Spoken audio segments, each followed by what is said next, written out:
என்ற நிறுவனத்துக்கு நாங்க கான்ட்ராக்ட் விட்டோம். அவங்களுக்கு வந்து இப்ப 7 வருஷத்துக்கு எந்த கவலையும் கிடையாது. அவங்க வந்து தொழிலதிபர்கள் ஆயிட்டாங்க, தொழில் முனைவோர்கள் ஆயிட்டாங்க. தூய்மை பணியாளர் தொழில் முனைவோர் திட்டத்துல அவங்களுக்கு வந்து நாங்க தொழில் முனைவோர் திட்டத்தை கொடுத்துட்டோம் அப்படின்னு சொல்லி சட்டமன்றத்திலே ஒரு பொய்ய சொல்றாங்க. நேரு அவர்கள் உள்ளாட்சித்துறை அமைச்சர் சட்டமன்றத்திலேயே ஒரு பொய்ய சொல்றாரு. இது வந்து சட்டமன்றத்தில் இருக்கிற அனைத்து எம்எல்ஏக்கள் யாருக்குமே தெரியல. நாங்க இங்க இருக்கிற 1500 தொழிலாளிக்கும் அந்த டிக்கி வண்டியில இருக்கிற 213 வண்டி ஒரு தொழிலாளி கூட வரல. ஆனா எல்லா தொழிலாளியும் வந்து தொழில் முனைவோர் ஆகிட்டாங்க. நாங்க கொண்டு வந்த திட்டம் வந்து அருமையான திட்டம் அப்படின்னு சொல்லி மறைமுகமா கான்ட்ராக்ட் அவங்க உள்ள நுழைக்கிறாங்க.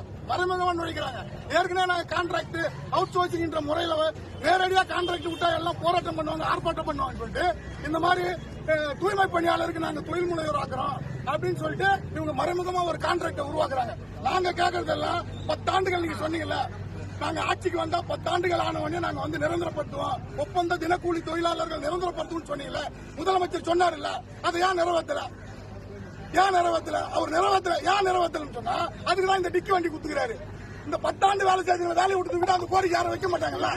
புது ஆட்கள் வந்து டிக்கி வண்டியில வந்து அவங்கள வேலையை வச்சு எங்களை வேலையை விட்டு தூக்குறதுக்காக தான் அவர் ஐடியா பண்ணி இந்த செய்யறாங்க.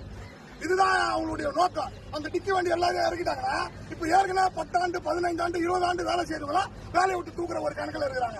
அப்ப வேலையை விட்டு தூக்கிட்டாங்கன்னா அவங்க ஏன் 10 ஆண்டு வேலை செய்தவங்க நீங்க கொடுத்த தேர்தல் வாக்குறுதி அதை நிறைவேற்றுங்க அவங்க எப்படி கேட்க முடியும்?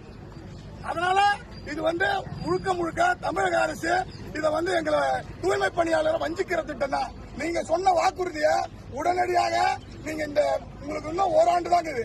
4 ஆண்டுகள் நிறைவாயிடுச்சு, இன்னும் ஓராண்டு தான் இருக்குது. நீங்க ஓராண்டு போறதுக்குள்ள இந்த தூய்மை பணியாளர்களை மலக்குழியில நாங்க வேலை செய்யறோம்.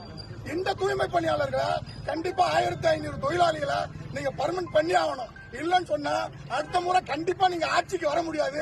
இந்த தூய்மை பணியாளர்களுடைய ஓட்டு உங்களுக்கு கிடையாதுன்னு சொல்லி நாங்க தெரிவிச்சுக்கிறோம்.